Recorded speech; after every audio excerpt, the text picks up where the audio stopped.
Well, here he is. This is a picture of Rabbi Yosef Chaim Memran, person who really mamish runs around the world, trying to raise money for his institutions, single-handedly, and finding guys like me out there here and there, and he found plenty of them, who want to hear his Torah, who want to really learn how to pray properly, and want to learn how to straighten out your life. So a lot of people know there was once a graduate student in psychology, and the people in the psychology department, I really thought that most of them were sick. In those days, my profession, making money was not really what I was looking for. I was looking for answers on how to fix people's lives. So they didn't have it.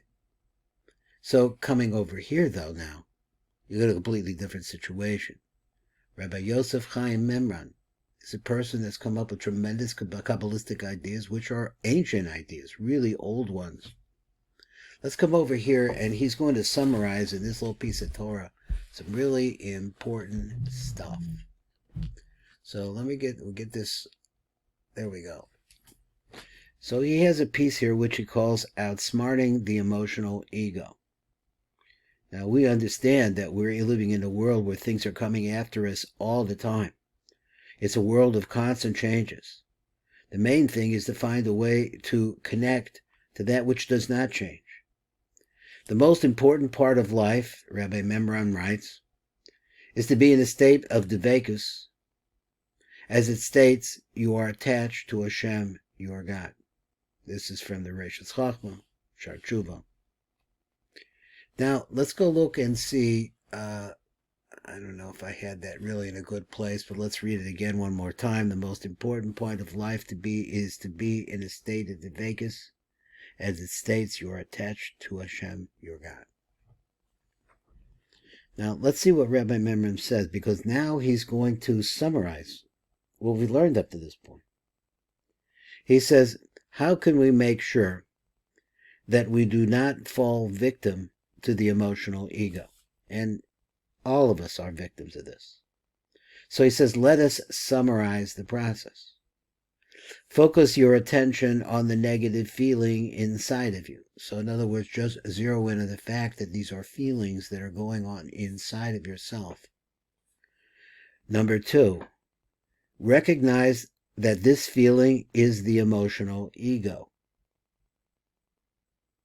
Somebody just insulted you, just had a car accident. I don't know what else you could hear. There's so many bad things in this world that can really spark your emotions. Accept that it is there. Now he says this important idea. You can't do away with it. Just because you feel scared doesn't mean that you have to try to push it away. No, I'm not scared. No, I'm scared. No, you have to accept it. Accept that it is there.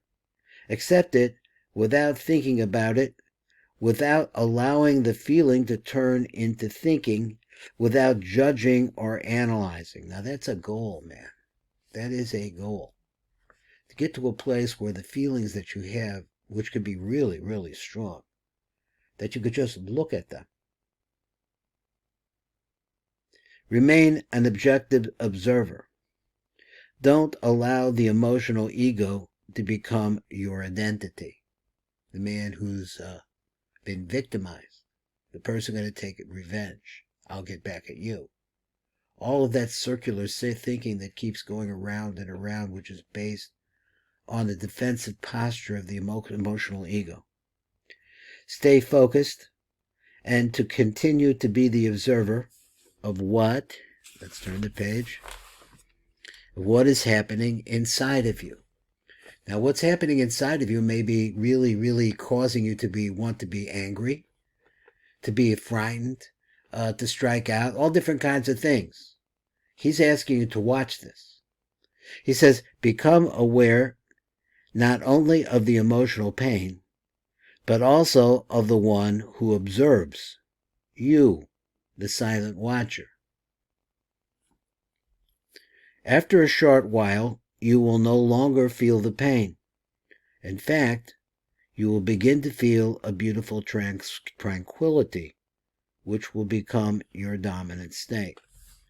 Now, I can't say that I haven't done this before, and in fact, I have. I still have things that bother me. They bother me from years ago, and they still roll around in my head.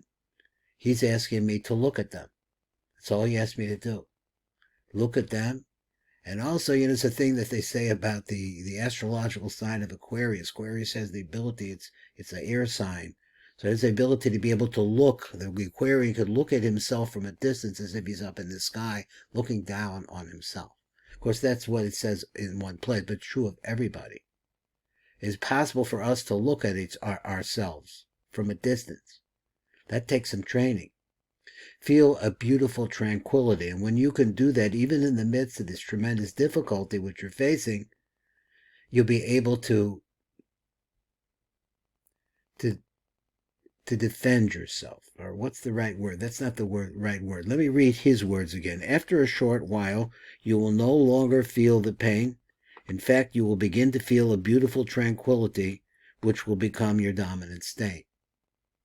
So he says the power of your awareness automatically allows your own conscious soul presence to surface. I'll read it again one more time. The power, that is your ability to become aware automatically.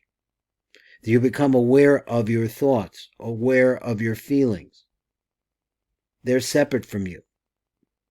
Automatically allows your own conscious soul presence to surface. That's a phrase that Rabbi Mimran is coining here, the conscious soul presence.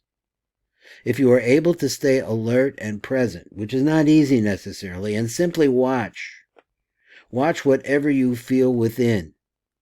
That is, as opposed to being taken over by it and lose your temper, for example, or run. This will become the most powerful spiritual practice.